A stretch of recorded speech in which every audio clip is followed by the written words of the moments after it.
नमस्कार दोस्तों, मैं इंद्रजीत। आज हम देखने वाले हैं मैथ्स के क्वेश्चंस, जो कि हमारे जो पुराना 100 क्वेश्चन टेस्ट सीरीज था उसी का सॉल्यूशन वीडियो होगा। तो वीडियो में आप अंत तक बने रहेंगे, आपके सारे प्रॉब्लम हम दूर कर देंगे। और अभी अभी जो 100 क्वेश्चन टेस्ट सीरीज डाले हैं उसके भी कुछ क्वेश्चन हमने लिए हैं जो कि आपको प्रॉब्लम आ सकते हैं। ठीक है, चलिए स्क्रीन पर आपको क्वेश्चन दिखाया जा रहा है। क्वेश्चन देखिएगा, बहुत शानदार क्वेश्चन है ये। क्वेश्चन है आपका 2 दी पावर 3 इंटू 5 दी पावर 3 इंटू 7 दी पावर 3, और ऐसे ही और नंबर आपको दिखाई दे रहे हैं। इसका हमको मासा निकालना है। तो देखिएगा कैसे इसका मासा हम निकाल पाएंगे। देखिए, सबसे पहले आप मासा निकालने का अर्थात एचसीएफ निकालने का कॉन्सेप्ट को समझिएगा। उसको मैं डिटेल में आपको बता देता हूं कैसे निकालना है, ताकि दूसरे प्रश्न भी आपसे बन पाए। मासा जब भी आपको निकालना है तो आपको क्या करना है, छोटा सा छोटा निकालना है। जैसे अभी इसमें आप देख पा रहे हैं, सबसे पहले तो देखेंगे कि तीनों में सेम चीजें क्या है, वही कॉमन निकल सकता है, वही मासा निकल सकता है, बाकी नहीं निकलेगा। तो इसमें आप देखिएगा, इसके पास ये तीन चीजें आपको दिख रही होगी। तो इसमें से अपने को कम से कम निकालना है। तो कम से कम में क्या आएगा, 2 दी पावर 3 है, यहाँ 2 दी पावर 2 है, यहाँ भी 2 है। तो कम से कम में अगर निकालना चाहूं तो 2 दी पावर 2 सबसे निकल सकता है। ये निकल जाएगा आपका पहला 2 दी पावर 2 हो गया आपका 2 स्क्वायर। अब आप देखिएगा 3 देखते हैं तो 3 तो सब में है नहीं, तो अगला निकलेगा आपका 5, ये सब में है। और कम से कम में निकालेंगे तो इसके पास 3 है, इसके पास 2 है, इसके पास 1 है, तो कितना निकल जाएगा, 1 निकल जाएगा 5। और देखिएगा इसमें 7 देखिए, इसके पास भी है, इसके पास भी, इसके पास, तो कम से कम में निकालना है तो क्या निकल जाएगा, 7 स्क्वायर निकल जाएगा। ऐसे आपको निकालना रहेगा। फिर इसको सॉल्व कर लीजिएगा। 2 का स्क्वायर क्या हो जाएगा, 4, और 5 और 7 का स्क्वायर हो जाएगा आपका 49। दोनों को क्या करेंगे, गुणा करेंगे, 5 चौके 20 और ये 49। फिर दोनों को गुणा कर दीजिएगा 0, और ये हो जाएगा आपका 9 दूनी 18, हासिल आपका 1 आएगा, 4 दूनी 8 और 1 9। मतलब आपका आंसर आ जाएगा 980। ऑप्शन आप चेक कर सकते हैं, ऑप्शन नंबर ए आपका करेक्ट आंसर हो जाएगा 980। क्लियर। ये भी क्वेश्चन बेहद शानदार है। क्वेश्चन में आपको 3 का विभाज्यता नियम फॉलो करना है। तो होता क्या है, जो भी संख्या दिया है उन सारे अंकों को आप जोड़ के देखिए, यदि वो 3 से भाग जाते हैं तो ही जो पूरा आपका नंबर दिया है वो 3 से भाग चला जाएगा। क्लियर। तो पहले एक छोटा सा आप देख लीजिए। जैसे मैं अगर देखूं 729, हमको अगर चेक करना है कि 3 से भाग जाएगा कि नहीं जाएगा, इसके लिए विभाज्यता के नियम के लिए आप मेरा पुराना वीडियो भी देख सकते हैं। उसमें पूरा डिटेल में बताया हूं, सारा बता दिया हूं, 2 का, 3 का, 4 का, 5 का, 9 का, 10 का, सबका। ठीक, चलिए देखिए, इसमें इन सबको ऐड करेंगे, जोड़ेंगे, तो 7 और 2 9 और 9 9 18। तो हम जानते हैं भाई 3 के पहाड़ा में क्या आएगा, 18 आएगा। मतलब ये पूरा आपका बड़ा नंबर जो है 729, ये भी आपका क्या होगा, 3 से भाग चला जाएगा। क्लियर। उसी प्रकार आपको इसमें भी देखना है। देखिएगा कैसे बनेगा, ये बहुत सिंपल वे में आपको मैं बता रहा हूं। इसमें क्या करना है, सारे अंकों को आप जोड़िएगा। 5 7 हो गया आपका, और इधर है आपका 2 और 3 और ये 4। सबको टोटल करिएगा और देखिएगा कितना आ रहा है। चलिए टोटल करते हैं अपन। 7 5 12 और 1 13, 13 2 15, 15 3 18, 18 4 22 आ रहा है जोड़ने पर। अब आप देखिए 3 के पहाड़ा में 22 आता है क्या, नहीं आता है। तो इस वाले नंबर को भी तो लेना पड़ेगा भाई, इसको तो हमने लिया नहीं है, तो इसको अपन प्लस एक्स करके रख लेते हैं। चलिए, तो हमारे पास इतना आया, इन सबको जोड़े तो 22 आया और एक्स और है। अब हमको क्या करना है, ये एक्स का वैल्यू या इस स्टार का वैल्यू अपने को फाइंड आउट करना है कि वो कितना होगा कि 3 से भाग चला जाएगा। तो कैसे करेंगे, ध्यान से समझिएगा। देखिए यहां 22 आ चुका है। अब 3 का पहाड़ा आप पढ़ के देखिएगा, 3 7 21 होता है ना, और 3 8 होता है 24। तो भाई अगर मैं इस 22 में 2 जोड़ लूं तो क्या रहेगा, 24 आ जाएगा। मतलब सीधी बात है कि ये जो आपका स्टार वाला अंक है, एक्स वाला अंक है, वो क्या हो जाएगा आपका 2 हो जाएगा।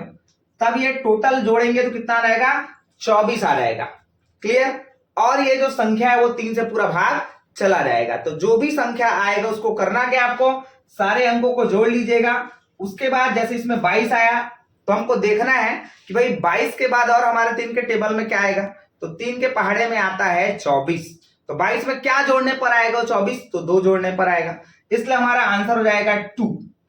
क्लियर? ऑप्शन आप चेक कर लीजिएगा, ऑप्शन नंबर सी आपका करेक्ट आंसर हो जाएगा 2।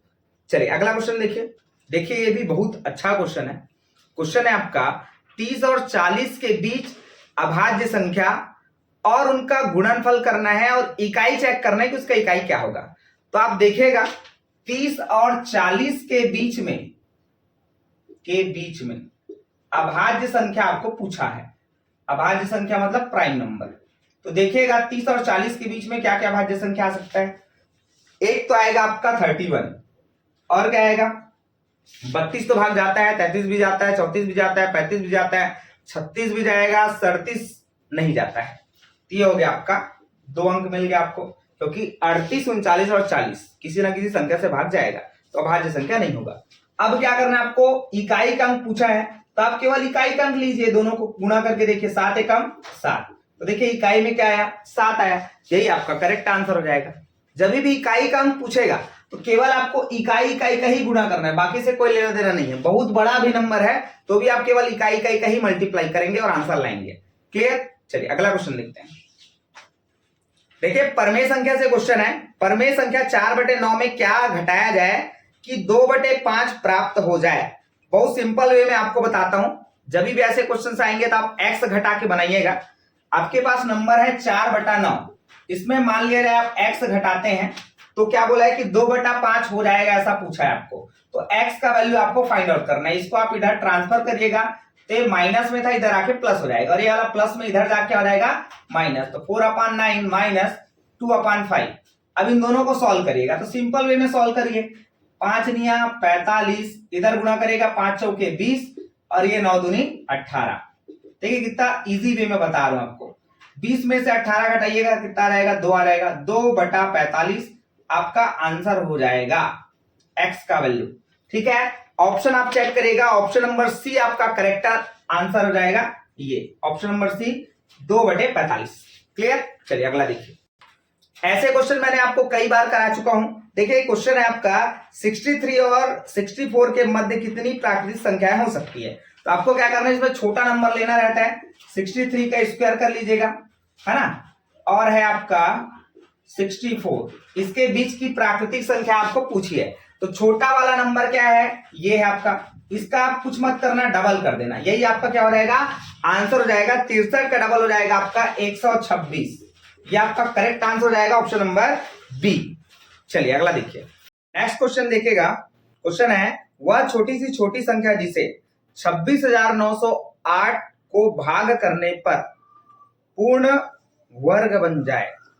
देखिए क्वेश्चन बोला है पूर्ण वर्ग से आपको क्या करना है, अभाज्य गुणनखंड निकालना है। जो आपका जोड़ा नहीं बनेगा 2 का पेयर बनाना पड़ेगा, क्योंकि वर्ग बोला है। क्लियर? चलिए देखते हैं, जो जोड़ा नहीं बनेगा वही आंसर हो जाएगा हमारा। क्वेश्चन है आपका 26908। इसको सबसे पहले देखिएगा, इकाई में क्या है, 8 है तो 2 से जाएगा। 2 एकम 2, 2 तिया 6, 2 चौका 8, 2 पंचे 10, और फिर 2 चौका 8, फिर 2 से ले जाइएगा, क्योंकि इकाई में क्या है, 4 है। देखिए कैसे ले जा रहा हूं, वैसे ही आप ले जाना है।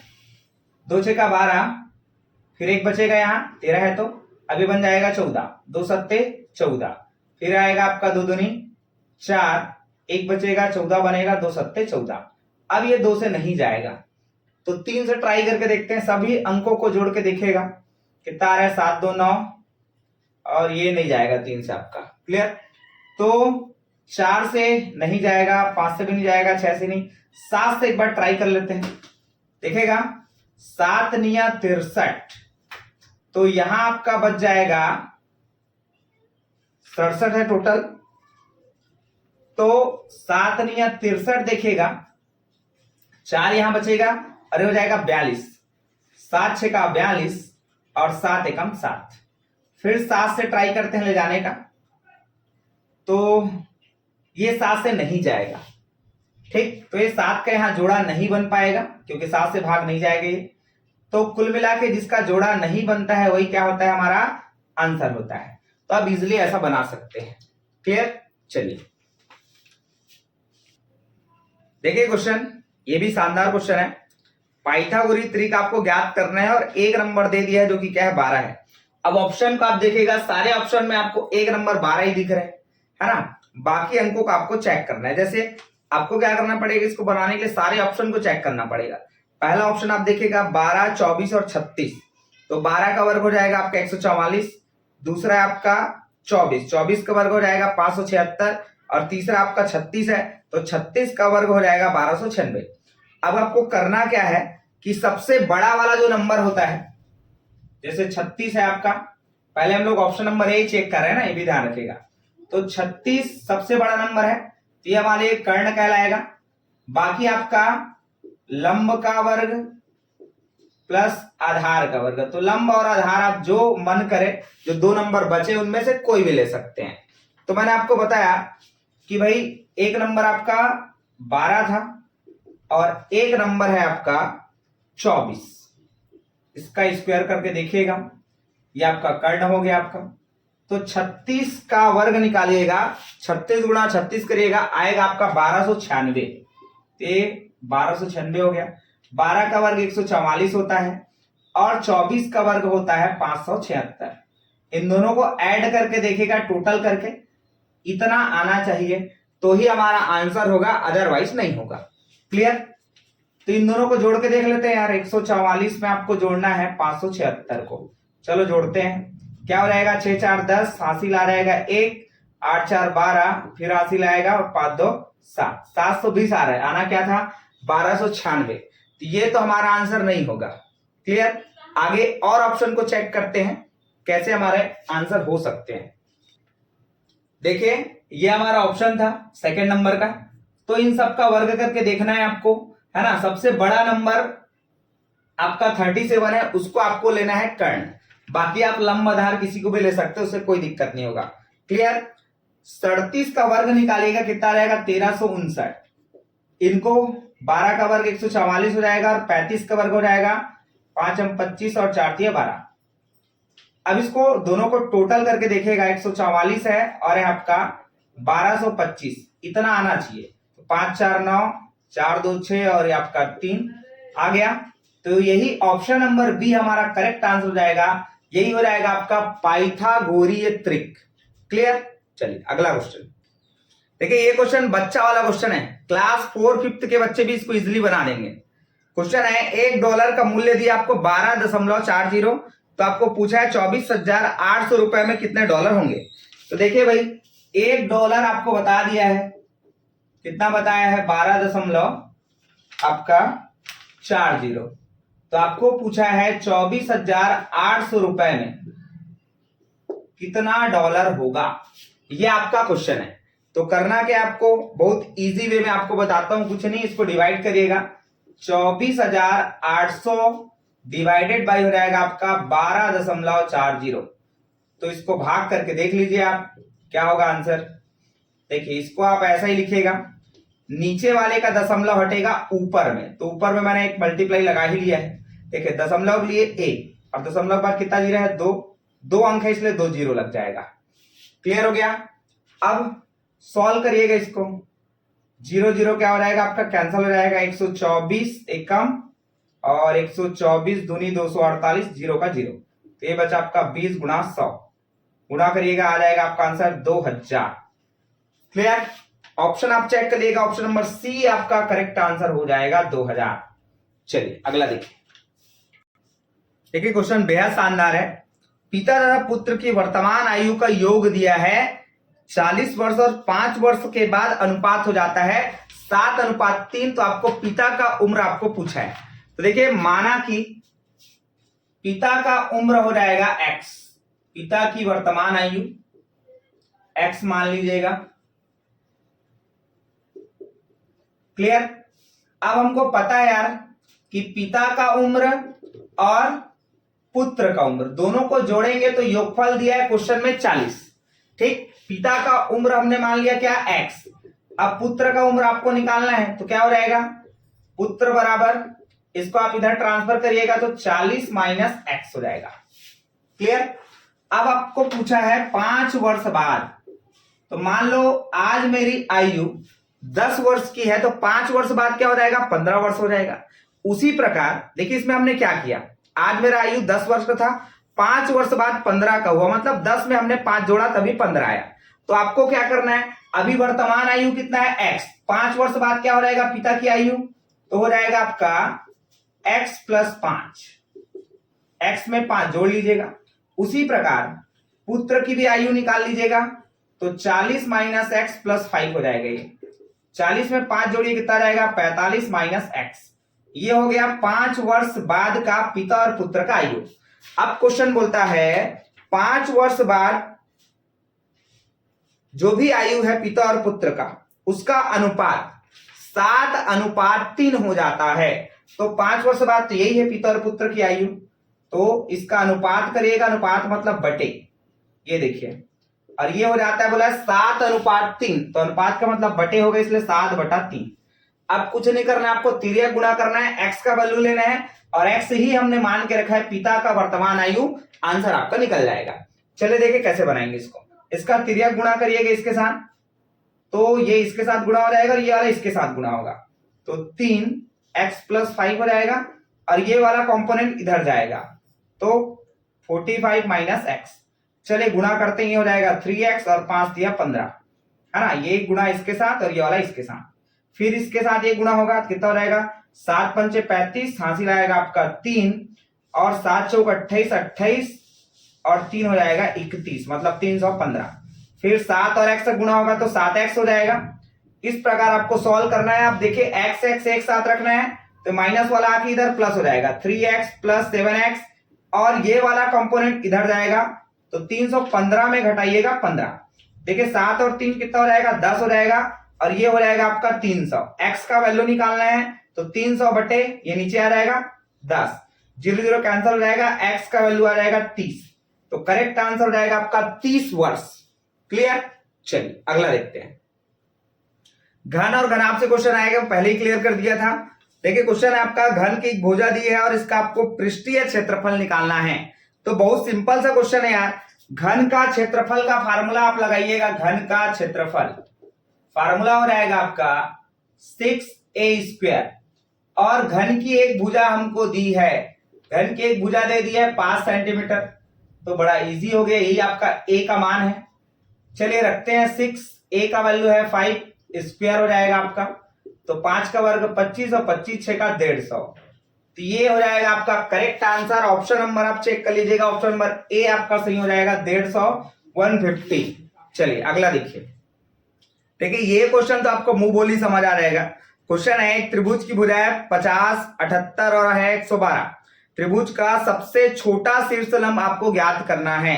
तो मैंने आपको बताया था जो सबसे बड़ी भुजा होती है त्रिभुज की, वही सबसे छोटा शीर्षलंब बनाता है। यहाँ सबसे बड़ी भुजा आप देख पा रहे होंगे 112 जो है आपका सबसे बड़ी भुजा है, तो ये क्या करेगा आपका सबसे छोटा शीर्षलंब बनाएगा। तो आपका करेक्ट आंसर हो जाएगा 112, ये सबसे छोटा शीर्षलंब बनाएगा। क्लियर। एक बार और समझिएगा, जो सबसे बड़ी भुजा होगा वही सबसे छोटा शीर्षलंब बनाएगा। क्लियर। अच्छा, जो सबसे छोटी भुजा होगा वो क्या करेगा, आप हमें कमेंट्स करके बताएंगे उसका आंसर क्या हो सकता है।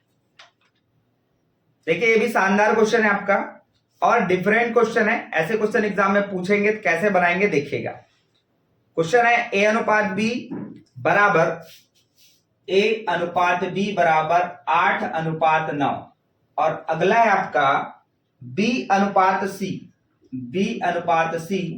4:5। तो हमको निकालना है a/c का वैल्यू। तो जब भी AB और BC दिया है और AC पूछता है तो आपको क्या करना है, दोनों को मल्टीप्लाई कर देना है, तो आपका आंसर आ जाएगा। कैसे, a/b और ये वाला था आपका b/c। अच्छा ये ध्यान रखेगा कि यहां जो अनुपात लगा है, अनुपात का मतलब होता है अपॉन बटे। क्लियर। तो अपन दोनों को मल्टीप्लाई कर रहे हैं, इधर का वैल्यू देख लीजिएगा 8/9 और ये आपका है 4/5। चलिए यहां से देखिएगा b और b कैंसिल हो जाएगा, तो बचेगा क्या a/c। यहां से देखिए कुछ कैंसिल हो नहीं रहा है, तो डायरेक्ट मल्टीप्लाई करिएगा, ऊपर का ऊपर के साथ, नीचे का नीचे के साथ, तो 8 चौक 32 हो जाएगा और 9 पंचे 45 हो जाएगा। आपको पूछा है a/c, तो हो जाएगा 32:45। ये आपका आंसर हो जाएगा, ऑप्शन नंबर बी सही आंसर होगा। क्लियर? चलिए अगला देखिए। देखिए क्वेश्चन है 2 मिनट में आप आंसर बता पाएंगे। दोनों के पास देखिए यहां tan स्क्वायर, यहां भी tan स्क्वायर, दोनों कैंसिल हो जाएगा। बचेगा क्या? x square is equal to 12 square. तो इसमें आप दो मेथड यूज कर सकते हैं, या तो आप स्क्वायर स्क्वायर ऐसा डिलीट कर लेंगे तो आपका आंसर आ जाएगा 12, या फिर आप क्या कर सकते हैं, या हमको x का वैल्यू निकालना है तो वाला स्क्वायर इधर ट्रांसफर करिएगा। इधर पहले से क्या था? 12 स्क्वायर था। ये स्क्वायर जब ट्रांसफर होगा तो क्या हो जाएगा? अंडर रूट में आ जाएगा। तो वर्ग से वर्गमूल ऐसे कट जाएगा तो भी x का वैल्यू कितना रहेगा? 12 आ जाएगा। तो कोई सा भी मेथड आप यूज कर सकते हैं, आंसर आपका वही आएगा। चलिए नेक्स्ट क्वेश्चन देखते हैं। देखिएगा क्वेश्चन बेहद शानदार क्वेश्चन है और ये कॉन्सेप्ट ही समझ सकते हैं आप। क्वेश्चन है जब दो सरल रेखाओं को तिर्यक रेखा काटता है, तो देखिए सब ये आपका दो एक सरल रेखा हो गया ऐसा, और इसको एक तिर्यक रेखा ऐसा काट रहा है। तो आपको पूछा है, क्या पूछा है कि तिर्यक रेखा का सरल रेखाओं के बीच कटा हुआ भाग, तिर्यक रेखा ये आपका, ये जो लाइन अभी खींचा हूं मैं तिरछा, सरल रेखाओं के बीच कटा हुआ भाग क्या कहलाएगा? ये कहलाता है बेटा अंतःखंड। क्लियर? ऑप्शन आप चेक कर सकते हैं, अंतःखंड लिखा होगा ऑप्शन नंबर ए, ये आपका करेक्ट आंसर हो जाएगा। चलिए आगे देखिए। देखिए इस क्वेश्चन में थोड़ा प्रॉब्लम था, जो हमने टेस्ट सीरीज में दिया था उसमें थोड़ा सा स्क्वायर में प्रॉब्लम आ गया था। तो अभी करेक्ट क्वेश्चन यहां लिखा हुआ है, क्वेश्चन है x minus 1/x is equal to 6 हो तो x the power 3 minus 1/x the power 3 is equal to what? क्या होगा? आपको आंसर बताना है। देखिए बहुत सिंपल सा है, आपने मेरा बीज गणित वाला वीडियो देखा होगा भाग 1 और 2, वो नहीं देखे तो जरूर देख लीजिएगा, वहां से क्वेश्चन होते हैं भाई, है ना। चलिए क्वेश्चन देखिए, x minus 1/x is equal to 6 हो तो आपको पूछा है x power 3 minus 1/x power 3 का वैल्यू क्या होगा? तो हमारा फार्मूला होता है x minus 1/x is equal to a हो तो हमको निकालना क्या है? x power 3 minus 1/x power 3, इसका वैल्यू क्या होगा, है ना। ऐसा है तो फॉर्मूला में हमने सेट कर दिया, यहाँ a का वैल्यू है 6, तो हमारे लिए फार्मूला होता है a the power 3 plus 3a। क्या होता है formula? a the power 3 plus 3a। इस फार्मूला में वैल्यू को पुटअप करिए। a का वैल्यू क्या दिया है? 6 दे दिया है, वैल्यू को रखना बस है, यहां भी a का मान रखिएगा आप, a का वैल्यू है 6, तो 6 का घनमूल है, तो 6 को 3 बार गुणा करेंगे, 6 जगह 36, 36 6 का 216 और 6 दिया 18। अब दोनों को जोड़ लीजिएगा, 8 6 14 और ये हो जाएगा 3 2, तो आपका आंसर आएगा 234। ऑप्शन आप चेक करिएगा, ऑप्शन नंबर बी आपका करेक्ट आंसर हो जाएगा 234। चलिए अगला क्वेश्चन देखते हैं। देखिएगा बेहद शानदार क्वेश्चन आपको बता रहा हूं। एक छात्रावास में 300 छात्रों के लिए 15 दिनों की राशन सामग्री है। यदि अवकाश के कारण 200 छात्र बाहर चले गए तो सामग्री कितने दिनों तक चलेगी, आपको बताना है। तो देखिए बहुत सिंपल सा क्वेश्चन है, और आपके एंट्रेंस एग्जाम में एक क्वेश्चन आपका इससे होगा, ये भी आप जानिए। देखिए सबसे पहले कितने लोग थे? 300 लोग, और 300 लोगों के लिए हमारे पास 15 दिन का खाने पीने का सामग्री था। अब क्या हुआ, इनमें से 200 लोग बाहर चले गए, तो आप इसमें 200 माइनस कर लीजिएगा, कितना रहेगा? 100। अब बचे 100 हैं, तो खाना पीना कितना दिन तक चलेगा? तो अब तो कम लोग हो गए, पहले 300 थे अब कम हो गए, मतलब बहुत दिन तक चल जाएगा इसका खाना पीना। तो वही आपको बताना है कितना दिन तक चलेगा। फार्मूला आप यूज करिएगा m1d1 is equal to m2d2। तो पहले कितने लोग थे भाई? 300, अब कितने हैं? 100। पहले कितना दिन तक चलता था? 15 दिन। अब कितना चलता है, यही आपको पूछा है। तो देखिएगा m1 का वैल्यू हो जाएगा आपका 300, d1 हो जाएगा आपका 15, m2 का वैल्यू हो जाएगा आपका 100 और d2 का वैल्यू आपको निकालना है। तो करना कुछ नहीं है, इसको आप नीचे ला लीजिएगा, 300 गुणा 15 बटे 100 इज इक्वल टू d2। 0 0 आपका कैंसिल हो जाएगा, इसका गुणा करिएगा, 15 या 45, ये आपका d2 हो जाएगा। 45 दिनों तक खाना पीना चल जाएगा। ऑप्शन आप चेक करिएगा, ऑप्शन नंबर डी आपका करेक्ट आंसर हो जाएगा। चलिए नेक्स्ट देखिएगा। देखिए बेहद शानदार क्वेश्चन है, क्वेश्चन को आप ध्यान से पढ़िएगा तो आपको पता चलेगा। इसमें अमाउंट दे दिया है, कितना दिया है? 5832। रेट है आपका 8% और टाइम दे दिया है 2 ईयर का। आपको पूछा है यहाँ प्रिंसिपल क्या होगा, वह धन क्या होगा, ऐसा आपको पूछा है। तो चलिए देखेगा वैल्यू क्या क्या अपने को दिया है। ए का वैल्यू दे दिया है आपका, आर का वैल्यू दे दिया है अपने को 8%, टी दे दिया आपको 2 ईयर का। तो अमाउंट दिया आपका 5832, 5832। आपको निकालना है बेटा पी का वैल्यू क्या होगा, ये आपको निकालना है। चलिए फार्मूला आप देखिएगा, ए इक्वल टू होता है P 1 plus R upon 100 the power T. चलिए वैल्यू देखिएगा यहाँ 5832 हो जाएगा आपका। फिर यहाँ पी का वैल्यू तो निकालना अपने को, आर का वैल्यू है 8 और ये बटा हो जाएगा आपका 100, टी का वैल्यू है 2, काटिएगा 4 से, 4 दूनी 8 और 25 चौके 100। तो कितना हो जाएगा P 1 प्लस 2/25 पावर 2 हो जाएगा आपका। ये तो आपका सेम रहेगा, इसको कुछ मत करना। अब देखिएगा इसको सॉल्व करते हैं अपन। 25 से कम 25 और 2 27, तो 27 बटा हो जाएगा 25 स्क्वायर 5832। अब स्क्वायर है तो इसको आप ऐसे 2 बार लिख सकते हैं, 27 गुणा 27 और ये 25 और ये नीचे का भी 25, यह आपका 5832। अब अपने क्या करना है, पी का वैल्यू निकालना है। तो नीचे वाला ऊपर जाएगा, ऊपर वाला नीचे आ जाएगा। तो 5832, देखिए नीचे वाले ऊपर जा रहे हैं तो 25 गुणा 25 और आप देखिएगा नीचे में 27 गुणा 27। क्लियर?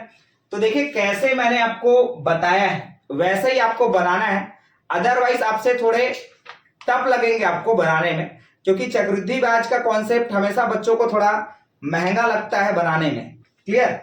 चलिए सॉल्व करते इसको। 25 गुणा करेंगे 625 आ जाएगा आपका, है ना। तो स्क्वायर आपको याद रखना है भाई। देखिए 5832, 25 25 का गुणा होगा 625 हो जाएगा आपका। 27 का वर्ग होता है 729, 27 27 गुणा करेंगे तो 729 आएगा। अब यहाँ दिमाग लगाने कितने बार में कर सकते हैं, ये देखिए यहाँ 9 है और यहाँ 2 है, तो 9 8 72, 8 बार में कट जाएगा भैया। 8 गुणा 625, देखिए दिमाग मैंने कैसे लगाया, यहाँ 9 है और यहाँ इकाई में 2 है। क्लियर? इकाई में इसमें 9 है, इसमें 2 है। अब 9 का पारा आप ऐसे पढ़िए कि भैया इकाई में 2 का बार है, तो आप 8 बार में देखिएगा, 8 बार में तो 9 8 72 आता है, इसलिए मैंने से दिमाग लगाया। आप करके देख लीजिएगा, हो जाएगा। चलिए इसका गुणा करते हैं अपन। तो 8 पंचे 40, हासिल 4 आ जाएगा, 8 दूनी 16, 16 4 20 और हासिल 2 आ जाएगा आपका, 8 6 48, 2 50। तो 5000 आपका करेक्ट आंसर हो जाएगा पी का वैल्यू। ऑप्शन आप चेक कर सकते हैं, ऑप्शन है आपका डी करेक्ट आंसर। क्लियर? तो ये पूरा प्रोसेस ऐसा आपको बनाना पड़ेगा। चलिए अगला क्वेश्चन देखते हैं। देखिए क्वेश्चन है अर्धवृत्त से क्वेश्चन है। अर्धवृत्त का थोड़ा कॉन्सेप्ट पहले आपको मैं समझा रहा हूं। देखो अर्धवृत्त बनेगा कैसे, ये आपका ऐसे आधा वृत्त बनता है और हमको इसमें बोला है अर्धवृत्त का क्षेत्रफल। तो यार पूरा वृत्त का क्षेत्रफल हो जाएगा, मान लो ये ऐसा पूरा रहता तो पूरा वृत्त का क्षेत्रफल होता है पाई आर स्क्वायर। अब हमको केवल पूछ रहा है आधे वृत्त का, तो आधा वृत्त के लिए क्षेत्रफल हो जाएगा आधा, यहाँ इसका बस क्षेत्रफल पूछ रहा है आपको आधा वृत्त, तो इसको आप आधा कर लीजिएगा। ये आपका फार्मूला बन गया।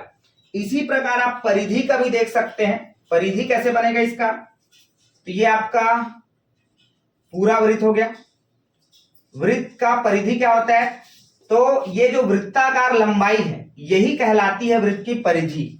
साथ ही अगर आपको परिमाप पूछे तो भी आपको बताना है वृत्त का परिधि, वृत्त का क्या होता है, परिमाप होता है, दोनों एक ही चीज है वृत्त में, है ना। चलिए अब इसमें अपन देखते हैं वृत्त की परिधि। तो हमको पता है 2 पाई आर होता है, लेकिन हमको चाहिए अर्धवृत्त, तो हम इसको क्या कर दिए, आधा कर लीजिए। अब देखिए ये टोटल था 2 पाई आर, तो आधा करने पर क्या हो जाएगा, इसको 2 से अगर भाग देंगे तो 2 2 कैंसिल हो जाएगा, तो ये बचेगा बेटा आपका केवल पाई आर। लेकिन हम देख पा रहे हैं नीचे का हिस्सा तो हमारे पास नहीं है, लेकिन ऊपर का हिस्सा आप देख पा रहे होंगे। देखिए परिधि अभी आपको बताया था कि टोटल जो है वो है आपका 2 पाई आर, तो आधा हो गया पाई आर, लेकिन इसको भी तो कैलकुलेट करना पड़ेगा यदि आपको परिमाप निकालना है अर्धवृत्त का, क्योंकि परिमाप में सबको जोड़ना पड़ता है। तो भाई ये है क्या, तो ये वृत्त का था व्यास, मतलब यहां से यहां तक त्रिज्या और यहां से यहां तक भी त्रिज्या, तो r और r मिलके क्या हो जाएगा 2r। अब आपको वृत्त की परिधि का फार्मूला निकालना है तो क्या करना पड़ेगा, पाई r प्लस 2r। चाहे तो आप इसमें r कॉमन ले लेंगे तो क्या बन जाएगा पाई प्लस 2। साथ ही अगर आप पाई का वैल्यू रखते हैं तो 22/7 हो जाएगा, और यहां आपका 2 है तो इसको सॉल्व कर दीजिएगा। 7 दूनी कितना हो जाएगा 14, 22 और 14 को जोड़िएगा आएगा आपका 36/7। तो आपका फार्मूला हो गया 36/7 r। ये अर्धवृत्त का परिमाप निकालने का फार्मूला हो गया और क्षेत्रफल निकालने का फार्मूला ये है। तो दोनों फार्मूला आपको याद रखना है। अर्धवृत्त के लिए पहले भी मैंने कई कॉन्सेप्ट वीडियो बनाए हैं जो आपको पुराने चैनल में मिल जाएंगे मेरे, उसको भी आप देख सकते हैं। चलिए इसको सॉल्व कैसे करेंगे उसको देखते हैं। देखिए क्वेश्चन दिया 7 सेंटीमीटर की त्रिज्या वाले अर्धवृत्त का परिमाप निकालना है और क्षेत्रफल। तो त्रिज्या r का वैल्यू दे दिया अपने को 7 सेंटीमीटर। अब हम निकालते हैं इसका परिधि। पहले क्वेश्चन में परिधि पूछा, इसलिए परिधि पहले निकालना फिर क्षेत्रफल निकालिएगा। तो परिधि के लिए भी फार्मूला बताया हूं आपको 36/7 इंटू r। r का वैल्यू आपको रखना है, क्या है 7 है, 7 7 कैंसिल हो जाएगा, आंसर आएगा आपका 36। ये परिधि निकल गया। अब निकालेंगे हम क्षेत्रफल। तो अर्धवृत्त का क्षेत्रफल हो जाएगा आपका पाई r स्क्वायर अपॉन 2। पाई का वैल्यू 22/7, r का वैल्यू रखना है आपको 7 का स्क्वायर हो जाएगा बटे 2, क्या हो जाएगा 22/7। 7 के यहाँ 2 बार लिखिएगा, वर्ग है इसलिए, बटे में क्या आपका 2 है तो भी लिख लीजिएगा आप। ये दोनों एक साथ आ जाएंगे, नहीं वाला ऊपर भी चला जाएगा ऐसा, तो एक साथ ऐसा लिख देता हूं। चलिए 7 से 7 कैंसिल जाएगा, 2 से इसको कैंसिल करिएगा 11 टाइम में, तो 11 बचा और यहां से 7, 11 सत्ते 77 वर्ग सेंटीमीटर। ये आपका निकल जाएगा क्षेत्रफल। क्लियर। तो आप ऑप्शन चेक कर सकते हैं, परिधि आपका 36 है और ये आपका 77 है क्षेत्रफल। ऑप्शन नंबर ए आपका करेक्ट आंसर हो जाएगा। क्लियर। चलिए अगला क्वेश्चन देखते हैं। देखिए सबसे डिफरेंट क्वेश्चन नहीं है और आपको बनाने में इसको तकलीफ भी हो सकता है, इसलिए जो ट्रिक के साथ मैं बनाऊंगा उसी ट्रिक के साथ ये क्वेश्चन आप सॉल्व करिएगा, आपको 2 मिनट में आंसर मिलेंगे। ठीक है। चलिए देखिएगा, बेलन का आधार का क्षेत्रफल दिया हमारे क्वेश्चन में 9 पाई। इसी से हम लेकर क्या निकालेंगे त्रिज्या। चूंकि हमको और भी चीजें दी हुई है, जैसे आयतन दे दिया है 36 पाई, उससे कोई लेना देना नहीं, हमको केवल क्या चाहिए त्रिज्या चाहिए, तो आधार के क्षेत्रफल से निकल जाएगा। हम जानते हैं कि वृत्त आधार देखिएगा इसमें बेलन, ये आपका मान लो बेलन हो गया, ये आपका बेलन हो गया समझो।